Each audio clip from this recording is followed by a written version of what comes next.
Respected teachers and dear friends, good evening all of you. Today's date is 7th of April 2022 and our today's video topic is OOPS concepts in Java. My name is Dinesh and this is the original video on this topic. A programming methodology where everything is represented as an object is called a 2D object-oriented programming language. In market, there are different object-oriented programming languages like Java, C++, C#, Python, PHP, etc. So let's talk about the OOPS concepts in Java. A programming methodology which is used to create a software or a program with the use of classes and objects. It is called as object-oriented programming language. And OOPS, it simplifies the development of application and maintenance by providing some rules or some concepts. The concepts are objects, classes, inheritance, polymorphism, abstraction and encapsulation. We call this as a main pillars of OOPS like inheritance, polymorphism, abstraction and encapsulation. So let's discuss them one by one in detail. The first is object. Any entity that has a state and behavior is called as an object. In the world, any entity like pen, a car, table, a human being, an animal, a bird is called as an object. If we want to use them in our code, we create an object of that particular entity. Next is class. Class is basically a collection of objects. It is a blueprint from where an individual object can be created. Class doesn't occupy any memory in the JVM or in the JDK. The next is inheritance. If one method acquires the properties of another method, is called simply as an inheritance. If we have a class or a superclass having some properties and we want to use that properties in another class or a child class, we use inheritance concept there.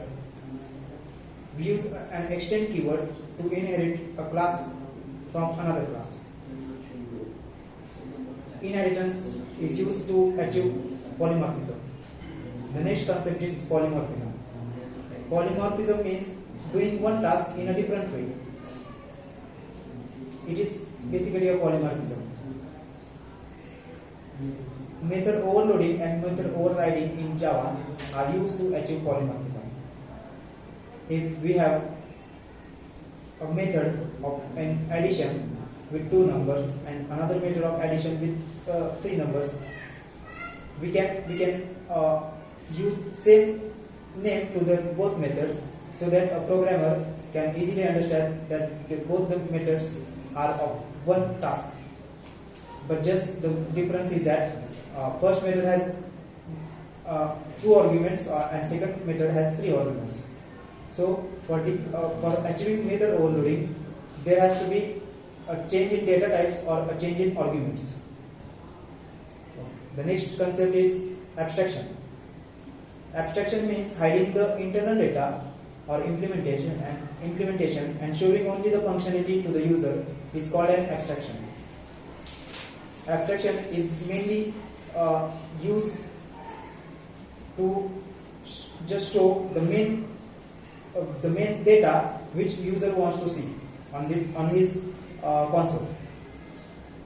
In Java, abstraction is achieved by the abstract classes and interfaces. The next is encapsulation. Encapsulation means wrapping or binding a data or code in a single unit is called encapsulation. A Java class is simply an example of an encapsulation. Java has already a predefined packages and classes which includes different types of methods, different types of data. It is another type of encapsulation. So this is all about the OOPS concepts in Java. So let's talk about the advantages of OOPS programming language over procedural programming language. OOPS programming language which will use the concepts like abstraction, polymorphism, encapsulation, and inheritance. Due to this, the code we can enhance the code reusability. The time for implementation of any program is reduced. But with the use of abstraction, the security will be increased in OOPS concept. If you talk about procedural programming language, we don't have a concept like inheritance and abstraction in procedural programming language. So that if code increases, we face difficulties to solve any errors occurring in the system or to maintain it in a regular period of time. OOPS can, due to use of OOPS, a real-time entity, a real-time project can be easily maintained or easily accessible with much more effective way. So this is all about the OOPS concept in Java. Thank you so much.